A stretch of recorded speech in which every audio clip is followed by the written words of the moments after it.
noite. Boa noite, gente. Estamos aqui na segunda live do PSTU Amazonas. Vamos começar, né? Nossa segunda entrevista. E aproveite esse momento para compartilhar o link com contatos, amigos, pelo WhatsApp. Curtam aí o nosso vídeo, compartilhem, né? Ajudem a divulgar o nosso programa, a nossa atividade de hoje. Aproveitar também para falar que as nossas redes sociais, nós estamos aí no Instagram, no Twitter, no Facebook. Então, quem quiser conhecer mais sobre o PSTU, conhecer mais sobre o nosso programa político, só acessar nossas páginas nas redes sociais. E também quero convidar vocês para conhecer o site do PSTU, tá? Lá tem todos os nossos materiais, artigos, matérias, todos os materiais que a gente produz, a gente coloca no site do partido, tá, gente? Então, estamos aguardando aí ansiosamente a participação de vocês. Podem comentar aí no Facebook, tá? A gente vai abrir um momento para perguntas, então podem comentar, fazer perguntas que a gente vai tentar integrar aqui na live, tá bom? Então, gente, na semana passada fizemos uma live, né, sobre educação. Hoje, a live da nossa semana, o tema é desemprego. A gente quer fazer várias lives, né, toda semana, com diversas temáticas, mas hoje o nosso convidado para abordar esse tema do desemprego é o Tarcísio Leão, professor do Instituto Federal do Amazonas, candidato a vereador pelo PSTU. Então, Tarcísio, seja bem-vindo, boa noite. Boa noite, Juliana, é um prazer, né, contribuir com essa discussão sobre o desemprego, né, é uma coisa assim que está muito latente essa situação do desemprego do Manauara devido a essa situação da pandemia, né, mas antes disso já existia alguma coisa dessa questão do desemprego, né, antes dessa pandemia, mas a gente nessa discussão que a gente vai ter agora, eu me preparei para ver, né, para mostrar para os companheiros que a situação do desemprego aqui em Manaus é um negócio muito crítico, né? Um número assim, absurdo. E aí a gente tem que colocar isso para a maioria dos trabalhadores para ele não pensar que ele está sozinho nessa situação. Porque alguns trabalhadores que estão desempregados hoje pensam que olha, eu estou desempregado e não sei porquê, né? E ele se acha incompetente ou coisa do tipo, causando até, em alguns, problemas de transtorno, né? Questão de doenças mentais, como a depressão, e muitas vezes a pessoa fica deprimida pelo fato de estar desempregado. E mal sabe ele que é ele mais alguns milhares e milhares de trabalhadores. Então, a nossa conversa aqui vai ser nesse sentido, né? De mostrar, e a única forma que tem dos trabalhadores que estão desempregados e os que estão empregados é a gente se organizar num partido como o PSTU, um partido revolucionário que defende o socialismo, que defende os conselhos populares. Então, é nesse sentido que a gente vai conversar. Então é isso, Juliana. O tema do desemprego é um tema muito sentido, né, pela nossa classe, tá afetando muita gente. E agora, na pandemia, Tarcísio, saíram os dados do IBGE de que Manaus é a capital do desemprego. Assim, é um absurdo como a gente aqui, né, no polo industrial de Manaus, a gente está entre as 10 cidades mais ricas do país, mas, ao mesmo tempo, essa contradição, né, nós somos a capital do desemprego. Então, Tarcísio, eu queria que você falasse sobre isso, né? Como está essa situação do desemprego em plena pandemia? Pois é, Juliana, eu vejo assim, né? Antes da pandemia e depois da pandemia, né? O que estava acontecendo antes da pandemia, né? No mundo estava acontecendo alguma coisa antes da pandemia? no Brasil estava acontecendo, e no Amazonas e em Manaus. Então, eu vejo assim, antes, no mundo, estava acontecendo uma crise econômica, estrutural do capitalismo. A gente via aquela situação que acontecia do pessoal fugindo da África, indo para a Europa, dos países que estavam em guerra, fugindo para a Europa. Então, esse movimento a nível internacional era muito forte. E aqui, nosso país vizinho, os venezuelanos fugindo para cá, para o Brasil. Né? Então, esse movimento a nível internacional existia antes da pandemia. Com a pandemia, é claro que essa situação piorou. Por quê? Primeiro, devido a alguns governos, no caso dos Estados Unidos, principalmente do Brasil, não se prepararam para essa pandemia. Então, essa pandemia pegou muita gente assim desprevenido, né? Ninguém sabia que ia acontecer isso, né?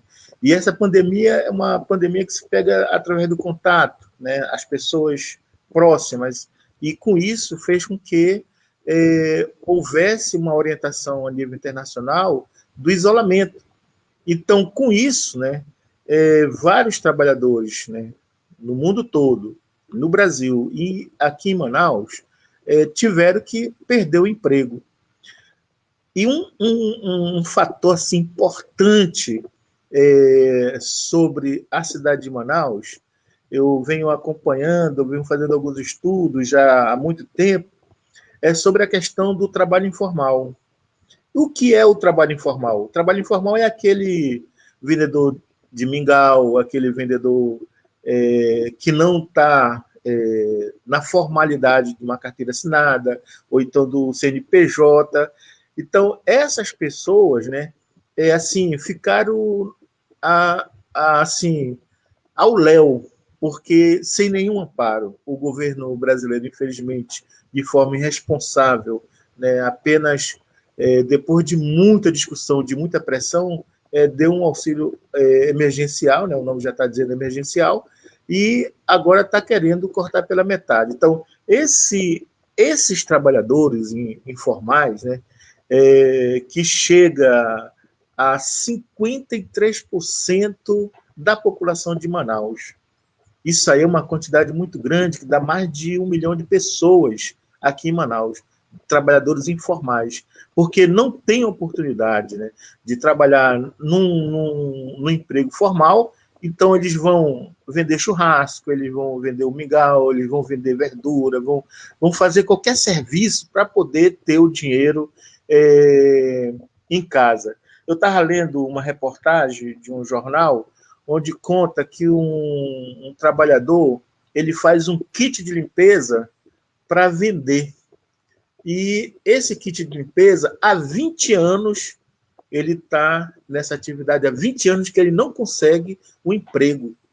Então, ele está na informalidade há 20 anos. Então, isso é uma situação grave, devido ao ataque do capitalismo. O capitalismo vem numa velocidade assim muito forte, tirando os direitos, demitindo os trabalhadores, e aqui no Distrito Industrial não é nenhuma novidade quando chega depois do final do ano, depois em janeiro, fevereiro, a demissão dos trabalhadores porque não precisa mais do serviço dele nas empresas, tanto nas empresas do distrito como também no comércio, né? Alguns ficam, outros vão ser desempregados. Então, a situação em Manaus é isso, né? Uma coisa assim alarmante, né, do desemprego, e a saída é a organização dos trabalhadores. E o nosso partido está se colocando à disposição para que a gente possa organizar os trabalhadores com uma política do partido de o que o nosso candidato vem sempre falando, a prefeito Gilberto, de uma política emergencial de trabalho, né, de obras públicas, para que essa massa de trabalhadores que estão desempregados tenham um emprego, porque o que precisa para o trabalhador é o emprego, não essa informalidade, essa vida que ele não sabe se ele vai conseguir trazer o alimento para dentro de casa. Então é isso, Juliana. Tarcísio, então, como você falou aí, o desemprego só vem aumentando, né? Cada vez mais ao longo desses últimos anos. E esses dados que você nos mostrou são bem assustadores, né? Em relação à nossa cidade e ao nosso estado. Eu estava vendo um outro dado do PNAD, de que no interior do estado do Amazonas, 71% das pessoas estão na informalidade, né?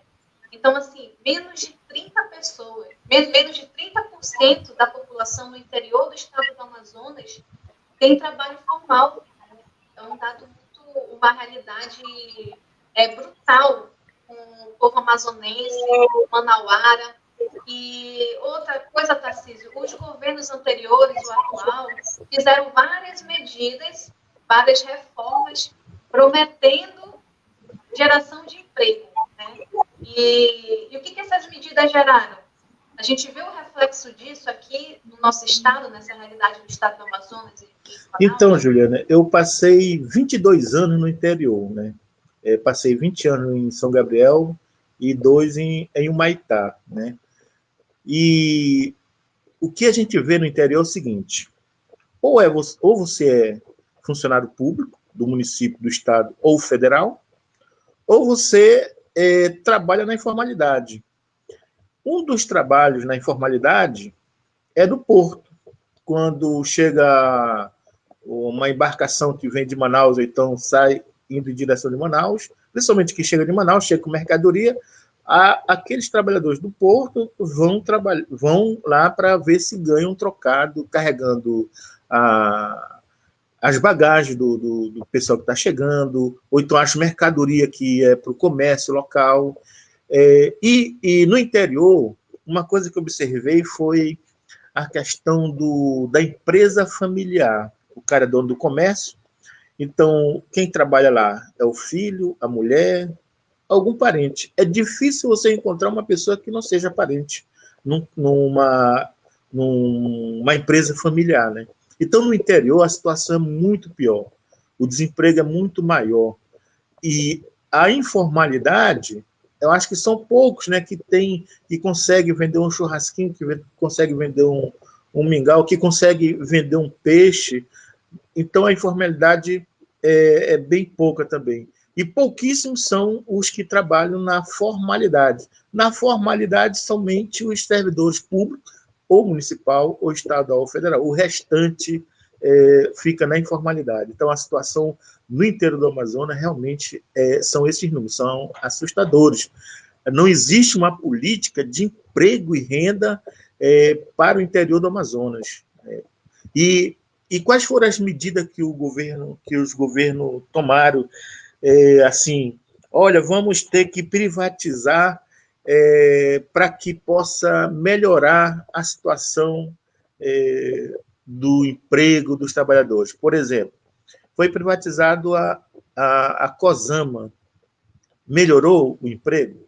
Melhorou a situação do saneamento básico no interior do Amazonas? Não existe saneamento básico no interior do Amazonas. E a COSAMA era responsável por isso. Aqui em Manaus, a gente padece, né, porque essa empresa é a quarta empresa que está sendo colocada para resolver o problema da distribuição da água potável e o saneamento básico. Que existe aqui em Manaus são os esgotos a céu aberto. O nosso candidato a prefeito já falou várias vezes sobre essa situação, de que nós temos que resolver essa situação dos esgotos a céu aberto.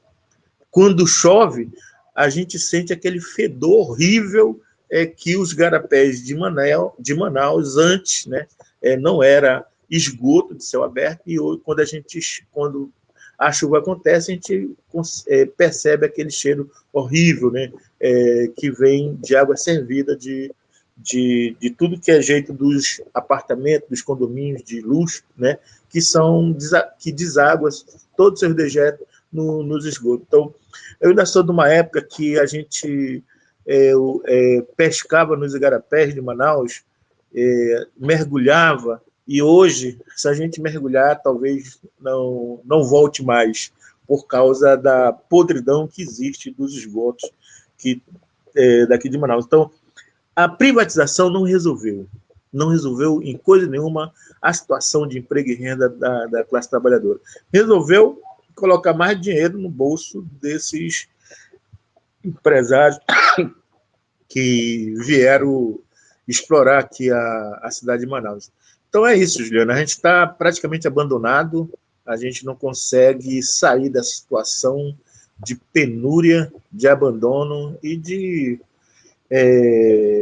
serviço mal feito por essas empresas.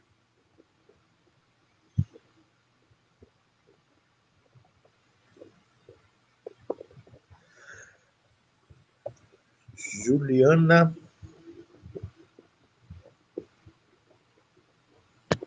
Oi, agora.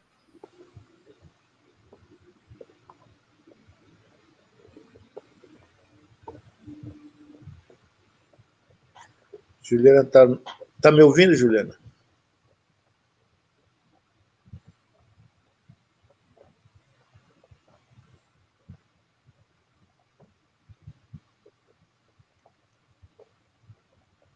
Deve ter caído, olha.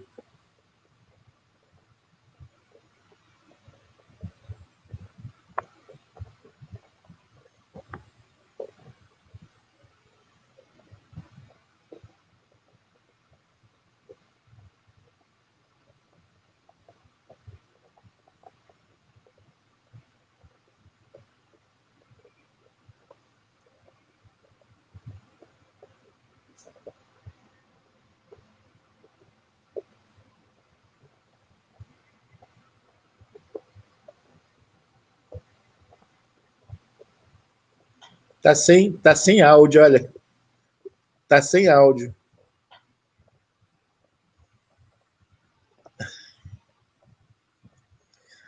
Olha, nós estamos sem áudio, mas como a gente está assim, a gente tem que aprender a lidar com essa tecnologia e a gente estava acostumado somente às reuniões presenciais, então essa tecnologia, toda live dessa, nós temos que aprender como usar essa tecnologia sem deixar cair, né? Vamos aguardar a companheira Juliane, que está na coordenação dessa live. Enquanto isso, eu vou falando do salário do vereador, né? Que foi uma coisa que o companheiro, antes dessa live, ele me pediu: Tarcísio, fala sobre o salário do vereador. Se tu for eleito por um acaso, tu vai ganhar muito, né?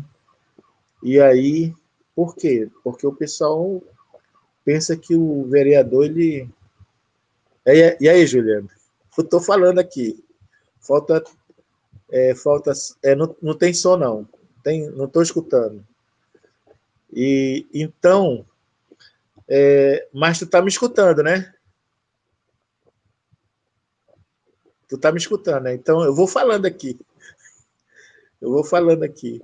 Então, aí esse companheiro me pediu: por que tu não fala sobre o salário do vereador? Porque já que a gente vai falar de desemprego, a gente tem que falar quanto é que um vereador desse ganha, né? E aí eu fui buscar, né? Um vereador aqui em Manaus, né? Segundo o portal Transparência, né? Ele ganha R$ 15.031,76. Esse é o bruto. Aí desconta 713.008 de previdência social e 2.964 de imposto de renda, sobrando 11.354,68 reais, né? Não é uma coisa, um salário lá de Marajá. Mas esse não é o problema. O problema são os servidores que ficam no gabinete, né? Porque é em torno de 20 a 40 servidores, né, que estão em cada gabinete. Além desse salário, olha só o benefício que recebe o vereador, né? Então, cada gabinete tem 33 servidores, que não cabe no gabinete de um vereador. Os benefícios que o vereador tem hoje na Câmara Municipal, que eu fiquei assim, boquiaberto.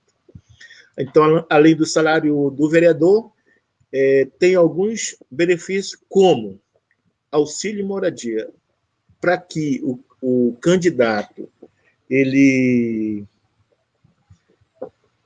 registre a sua candidatura no TRE, ele tem que comprovar que a residência eleitoral dele é aqui de Manaus. Então, para que esse auxílio moradia, se o cara não tem a casa dele aqui em Manaus? Para que esse auxílio moradia? Aí tem auxílio paletó. O cara, antes de ser vereador, ele andava nu, então ele tem que ter uma roupa para ele poder participar lá das reuniões. Auxílio combustível. Seria bom ele começar a andar de ônibus, né, para ver o aperto que é o ônibus. Agora, esse é o absurdo, olha. Auxílio passagem aérea. Aí eu fiquei pensando, eu moro na Cidade Nova e eu vou para a Câmara Municipal. Será que tem um avião que leva daqui da Cidade Nova até a Câmara Municipal? Da onde é que tem um avião que sai de qualquer bairro para um outro bairro? Não existe. Então, para que esse auxílio passagem aérea? Dá para ouvir agora? Agora dá. Mas tu estava me ouvindo, Juliana? Estava ouvindo, sim. Eu falando aqui do salário dos vereadores, a coisa dos vereadores. A coisa absurda, auxílio passagem aérea. E outro é o auxílio telefone, né? Então, nesse caso, o vereador apresenta a nota, né, justificando a despesa e para ser reembolsado. Então, dos 15 mil e R$31,76, tem mais 14 mil para essas despesas todinha. Para ele É um absurdo, né? gastar. Isso é o vereador. Agora, para verba de gabinete, ele tem 60 mil. E aí, Juliana, eu vou pegar até aqui a maquinazinha de calcular para fazer essas contas. A gente pode até fazer junto, Juliana. Então, repara só. Ele recebe 15 mil, vou colocar aqui 15 mil, mais 14 mil, mais 60 mil. Então, ele vai receber 89 mil só. Cada gabinete recebe 89 mil, contando com o salário do vereador e dos servidores que ficam no gabinete, mais o auxílio que ele recebe. Como são 41 vezes 41, dá 3.649.000 todo mês. Multiplicando isso aqui por 12, vai dar 43.788.000 por ano, que essa é o gasto do vereador. Nós somos contra isso. Nós defendemos um salário profissional para os vereadores, um salário de um profissional médio. Tem até alguns candidatos, né, que dizem assim, eu concordo, que deve ser um salário de um professor médio, o salário do vereador. Porque quando ele quiser aumentar o salário dele, ele tem que pensar no professor. Então, vou aumentar o primeiro do professor para poder aumentar o meu. Então, um vereador tem que ganhar, no máximo, um salário médio de um professor. Eu sou professor, consigo sobreviver. O nosso candidato a prefeito é um professor, também consegue sobreviver. Por que um vereador tem que ganhar essa quantidade de dinheiro? Aí ele vai dizer, eu preciso de pessoas para fazer tal pesquisa. Tem que ser servidor da prefeitura para fazer essa pesquisa. Para eu poder fazer ter esses dados, eu fui nas fontes, fui pegar, não custa nada um servidor passar essas informações para o vereador para ele poder elaborar um projeto ou coisa do tipo. Então, não precisa uma quantidade de 33 servidores no gabinete que não cabe no gabinete do vereador desse. Então, acho que é um absurdo, enquanto tem em torno de 50% de trabalhadores na cidade de Manaus no trabalho informal, né? Enquanto isso, nós temos em torno de 500 trabalhadores ocupados e o restante está sem nenhum trabalho. Então, acho que não dá para a gente aceitar esse tipo de coisa, onde o vereador tem toda essa mordomia, enquanto que a maioria dos trabalhadores na cidade de Manaus estão desempregados. Nesse problema que deu aí de som, então, eu quis falar sobre essa questão do salário do vereador, que eu fiquei assim com essa situação. Então é isso. Sim. É que isso, Tarcísio, mostra a contradição, né? Dessa realidade, enquanto para a imensa maioria, Manaus é a capital do desemprego, e para essa minoria que está nos gabinetes, né, recebendo esse valor absurdo. E, Tarcísio, na hora que caiu, o meu áudio parou de funcionar, eu ia te fazer uma pergunta com base na participação da galera que está aqui no Facebook. Opa. A Jusileide e o Daniel perguntaram qual a proposta do PSTU para combater esse desemprego aqui na cidade de Manaus. Então, Tarcísio, quais são as propostas do PSTU para combater o desemprego? Então, olha, é um plano de obras públicas, né, que a gente tem, que o nosso candidato tem,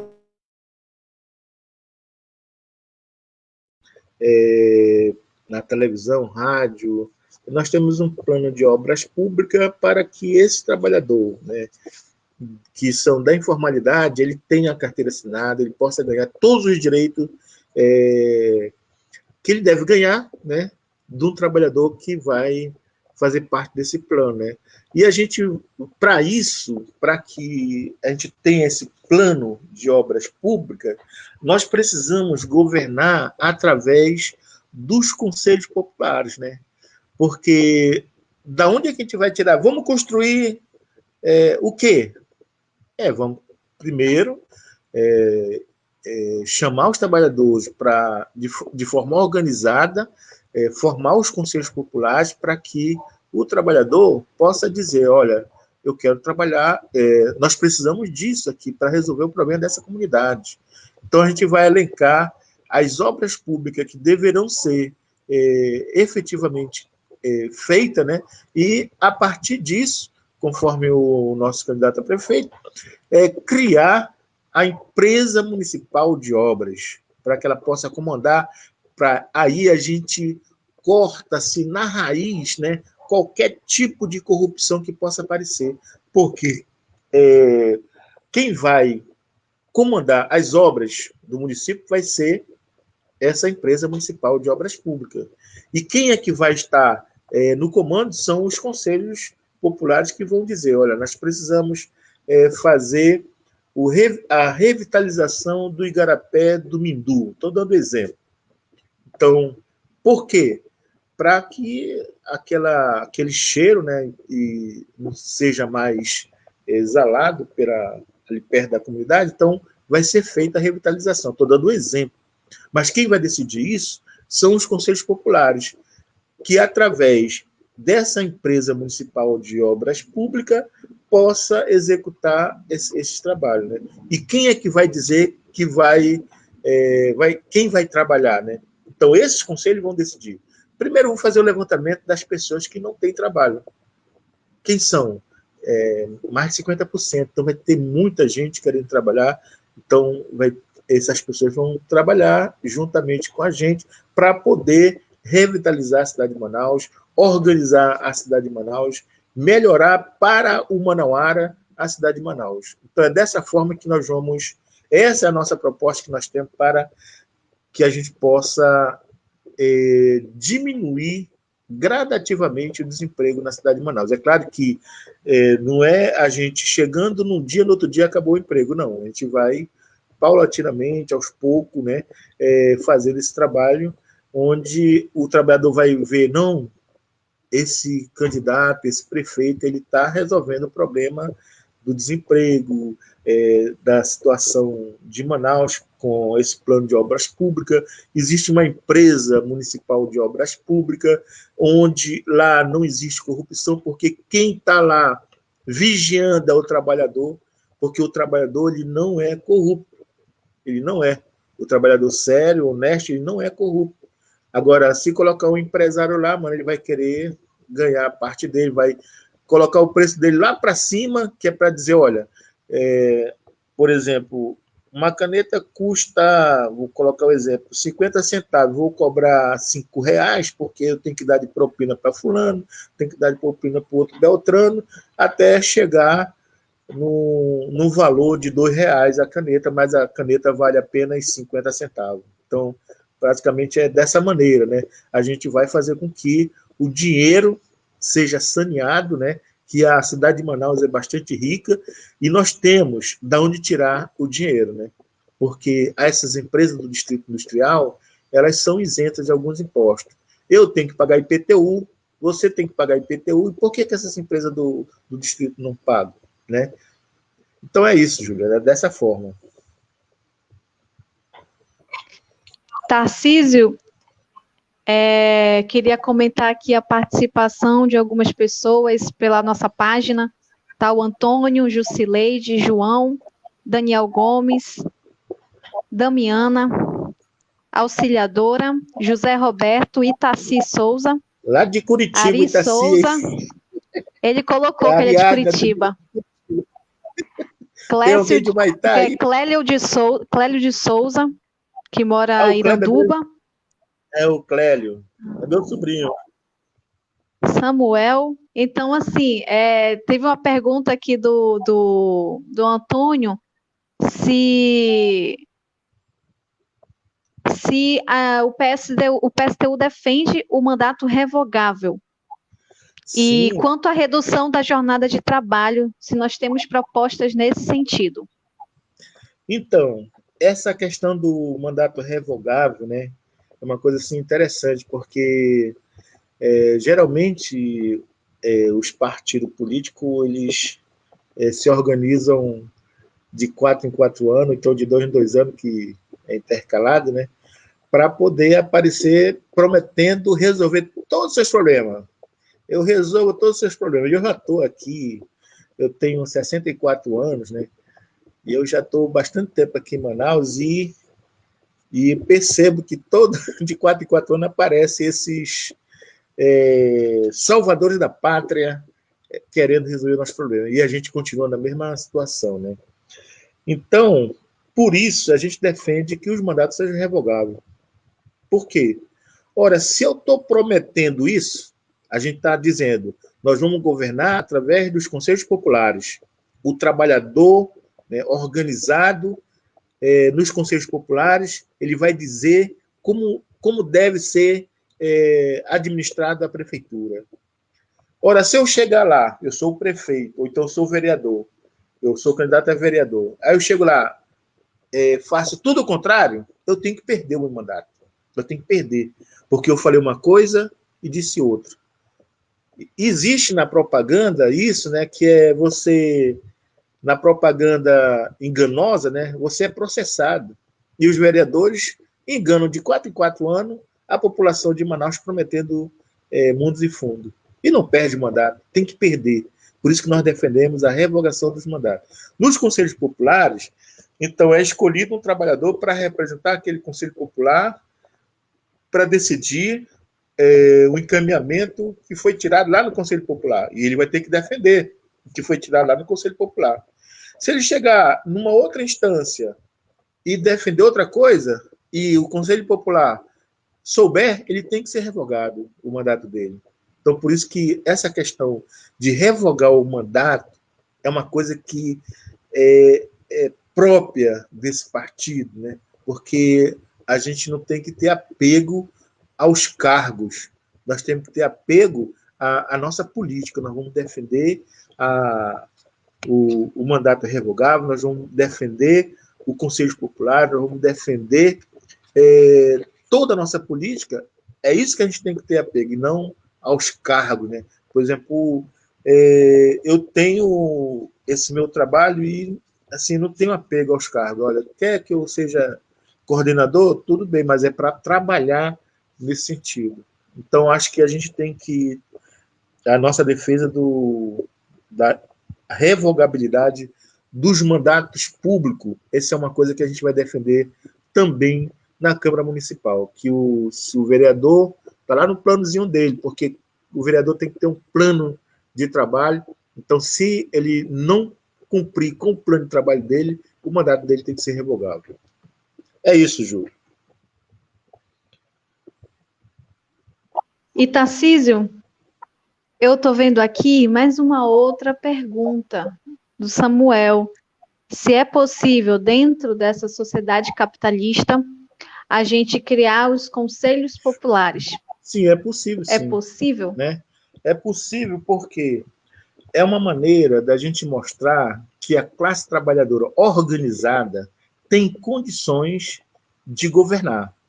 É claro que o município é a menor órgão, no caso da instituição Brasil, do Estado brasileiro, né? É o município que está diretamente ligado com a população, com os trabalhadores, né? Então, se a gente conseguir chegar ao poder e mostrar que é possível o trabalhador ter o poder, porque a gente está querendo inverter essa lógica do capitalismo. Qual é a lógica do capitalismo nessas eleições? Eu sou eleito, então acabou as eleições dia 15, a partir de 2021 eu vou ficar na Câmara Municipal e que se lasque o resto. Aí daqui a 4 anos eu venho aqui de novo prometer mundos e fundos e depois de eleito eu continuo lá em cima. Então, essa é a lógica. O prefeito é a mesma coisa. Ele é eleito e vai para a prefeitura e esquece o plano dele, rasga e esquece a população. O que nós estamos querendo fazer? O inverso. Nós vamos ser eleitos e o trabalhador é que vai ter o poder. Dessa forma, a gente vai educar o trabalhador, né, que ele é que tem que ter o poder, e não o político que vem de 4 em 4 anos prometendo mundos e fundos. Aí vão dizer, mas isso é muito difícil, não vai acontecer. A gente tem que educar. Eu, como educador, a gente tem que ser insistentemente, pacientemente com o trabalhador, explicando nos mínimos detalhes que o Conselho Popular é a saída para ele poder ter o poder. Porque, fora isso, a gente vai continuar não tendo poder. Então, o Conselho Popular é possível, sim. É possível. É isso, Ju.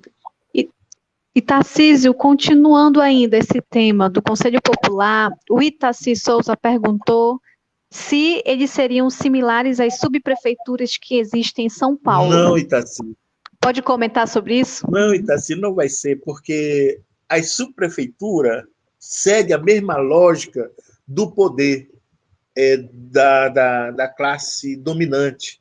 Eu vou lá para a subprefeitura porque eu sou indicado por um vereador ou por um político.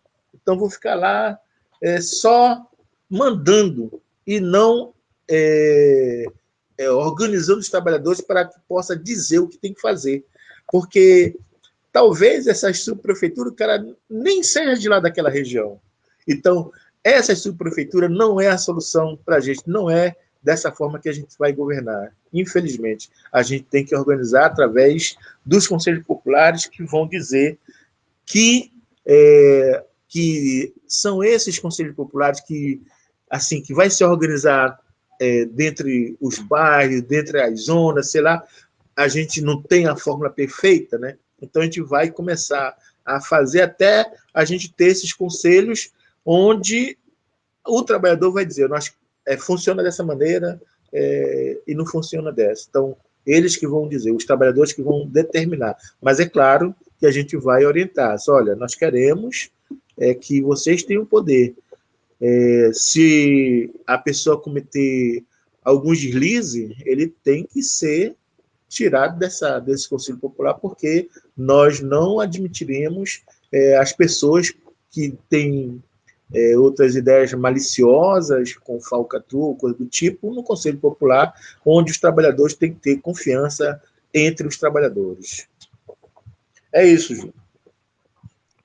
Então, Tarcísio, assim, pelo que eu pude acompanhar da sua intervenção, né? O que a gente acompanhou, então o PSTU defende, para combater o desemprego, um plano de obras públicas municipais para geração de emprego e construção de escolas, creches, hospitais, revitalização da cidade, tudo isso com as pessoas que estão desempregadas, né? Elas serem empregadas nesse plano de obras públicas e revitalizar a cidade. Outra proposta que você falou foi a redução, outra proposta que o partido defende, a redução da jornada de trabalho, para que sejam gerados mais postos de trabalho, né? O PSTU também defende o maior controle da classe trabalhadora sobre a tomada de decisão, né, na cidade, então, por meio dos conselhos populares, para controlar, decidir, deliberar sobre orçamento, aplicação e decidir as prioridades, né?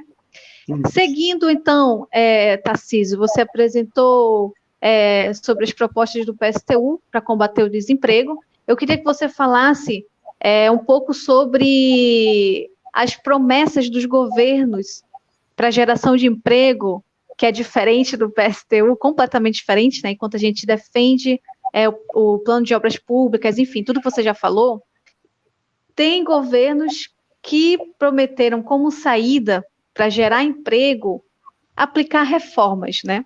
A reforma trabalhista, a reforma da Previdência e aprovar a lei das terceirizações, dizendo que tudo isso ia abrir o caminho para o investimento, para abrirem novas empresas, ia gerar mais postos de emprego no país. E aí, Tarcísio, como você vê o reflexo dessas reformas aqui no nosso estado, na nossa cidade? Olha, Juliana, eu estou aqui até com os números aqui para falar dos reflexos, né? A cidade de Manaus tem 2.219.850 pessoas, né? Desses 2 milhões ocupadas, né, só tem 500.738. Então, não é a reforma de terceirização que vai resolver esse problema, não. E outra, desses 507.738 pessoas ocupadas, somente 478.264 que são ocupadas assalariadas. E aí eu conversando com meu companheiro Neto, ele disse, pô, Neto, eu estou numa dúvida aqui, porque tem 507.738 ocupados e somente 478 que são ocupados assalariados, e esses 29.474 é o quê? Esses são os terceirizados mais lascados, que são os estagiários. Porque é o que eu suspeito, né, que seja, porque eles não são assalariados. E eu conheço uma menina que ela terminou o curso de enfermagem e na segunda-feira, eu ligando lá para a sobrinha dela, ela disse, não, a fulana está no hospital, na maternidade. Eu fiquei assim, ela vai ter criança? Não, é que ela fica lá. Ela vai de graça trabalhar na maternidade para ver se ela consegue um emprego, que é um absurdo. Então, essa questão do desempregado, quem vai decidir são os conselhos populares. Não são os trabalhadores desempregados. Os trabalhadores desempregados têm que ir para os conselhos populares.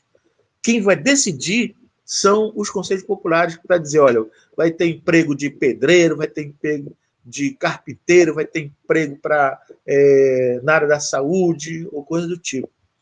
Então, quem vai decidir na nossa administração desse partido é os conselhos populares. Porque essas reformas de terceirização, e aí eu sou de uma época ainda que dentro de uma escola tinha faxineiro, tinha vigia. Hoje em dia não existe mais nada disso. Tudo é terceirizado. Nós tínhamos direito a algumas questões, porque nós éramos de uma categoria de trabalhadores de educação, então tinha que aumentar o salário do trabalhador de educação, então tinha que aumentar o salário da merendeira, o salário do vigia, o salário do pessoal de serviços gerais, o salário do pessoal que trabalha na secretaria. Hoje não existe isso. Porque o que acontece? Cria-se uma cooperativa que de cooperativa não tem nada, porque deturpar esse conceito de cooperativismo. Então, cria-se uma cooperativa onde uma pessoa esperta, ela fica com o dinheiro todinho, e essa cooperativa recebe o dinheiro do Estado e, às vezes, nem paga o trabalhador, como está acontecendo na saúde. Os trabalhadores da saúde tiveram que ir para frente do hospital fazer uma paralisação porque a empresa cooperativa não estava pagando há 3 meses para esses trabalhadores, né? Então, a terceirização não resolve nenhum problema da classe trabalhadora, pelo contrário, deixa ele mais vulnerável, deixa mais miserável, porque ele vai trabalhar para ganhar um salário miserável, às vezes até menor que o salário mínimo. E essas empresas não são punidas por pagar menor que um salário mínimo. Principalmente o pessoal da área de saúde, que precisava de material dos IPIs, essas empresas não estavam com condições, né? Porque ele só quer ganhar dinheiro, o dono da empresa só quer ganhar o dinheiro, e que os trabalhadores terceirizados que se lasquem lá na ponta fazendo o trabalho que um mesmo trabalhador que às vezes tem a mesma função dentro do hospital, dentro de uma instituição pública, faz, e ele tem que fazer a mesma coisa e ganhando muito menos. Então, as reformas que aconteceram, a reforma trabalhista, a reforma da previdenciária, foram reformas que vieram para tirar direito da classe trabalhadora, que foram conquistadas às duras penas, com o movimento dos trabalhadores na hora de uma paralisação onde foi conquistada esses direitos, né? E hoje foram retirados assim a toque de caixa, principalmente com um congresso desse corrupto que está aí no poder. Então é isso, Júlio. Eu acho que essa reforma não resolve nenhum problema nosso, não. Nós temos que ter um governo socialista, né? E fazer uma revolução na cidade de Manaus, no Amazonas, no Brasil e no mundo. Então, Tarcísio, pegando o gancho aí que você falou sobre a necessidade de uma revolução no Brasil para a gente poder superar esse problema de desemprego, é interessante porque muitos dos governos progressistas, né, os partidos da ordem burguesa, eles prometem reformas, eles dizem que é possível a gente reformar o capitalismo, né, e torná-lo mais humano. Será então que é possível a gente resolver o problema do desemprego dentro do sistema capitalista, com essa lógica aí do acúmulo, com a lógica do lucro? Será que é possível a gente combater de fato o desemprego? A gente precisa primeiro se localizar, né? O Brasil, se a gente for se localizar o Brasil perante o mundo, nós somos o quê? Nós não somos os países, os 7, né? Nós somos infelizmente, nós somos o quintal dos Estados Unidos, né? Infelizmente, né? Porque a primeira coisa que esse presidente, quando tomou o poder, ele foi lamber as botas do pessoal da CIA, né? Não foi nem com o presidente dos Estados Unidos, ele foi lá com o presidente dos Estados Unidos, mas ele foi lá com o pessoal da CIA. Eu acho que o pessoal da CIA deve ter falado para ele assim: olha, rapaz, cuidado que a gente está sabendo tudo da tua tramóia lá no Brasil, né? Então, nós não somos um país onde nós temos uma influência a nível internacional. Nós somos uma colônia, onde nós somos colocados aqui para produzir para o restante do mundo. Por exemplo, só para dar um exemplo, a China, preocupada com a água, deixou de plantar soja. E onde é plantada a soja? Aqui no Brasil. Nós somos o maior produtor de soja do mundo. E a gente se orgulha, nós somos o maior produtor de soja do mundo. Porque aqui fica o lixo, aqui fica todos os resíduos do material químico, né, dos repelentes, do pessoal, das coisas que já são proibidas lá fora e a gente utiliza aqui, né? Então, a China não produz mais soja, compra a soja nossa, compra o milho nosso, compra as coisas nossa. Por exemplo, uma época lá na Inglaterra deu aquele problema da vaca louca. Não produz mais, não cria mais gado lá. E onde é criado? Aqui no Brasil. Por quê? Precisa de pasto. E lá no sul do Amazonas, lá em Humaitá, está avançando o agronegócio. Está avançando a criação de gado, a plantação de soja, né? E nós, na realidade, nós somos o lixo, onde querem colocar o lixo. Já teve até navio que trouxe lixo de lá da Europa e lixo radioativo para jogar aqui no Brasil. Então, não vai resolver esse problema das reformas a nível internacional, e o trabalho nosso é um trabalho degradante, vai ser um trabalho degradante, né? Se a gente for ver, os trabalhadores rurais que estão próximos dessas plantações de soja, de milho e de outras coisas, sofrem com doenças provocadas pelos agrotóxicos que são colocados nessas plantações, onde tem que produzir o máximo e para poder atender a necessidade dos cavalos lá da Europa, que comem soja, da produção de alimento lá da China, que não querem mais produzir, porque eles estão interessados em revitalizar a água, que a água seja pura lá na China, né? Então, plantar soja na China não é mais negócio, é negócio mandar o Brasil produzir, e o presidente ainda fica implicando com os chineses, né? É isso, gente. Tarcísio, a gente já está com 52 minutos de live, então a gente já vai caminhando para o final da nossa atividade de hoje. Queria que você fizesse aí as suas considerações finais, para a gente já encerrando a nossa atividade. Pois é, então, a gente veio falar aqui da questão do desemprego estrutural, né, que é uma coisa que não só acontece em Manaus, porque a gente veio trazer essas informações da cidade de Manaus porque nós somos candidato a vereador de Manaus.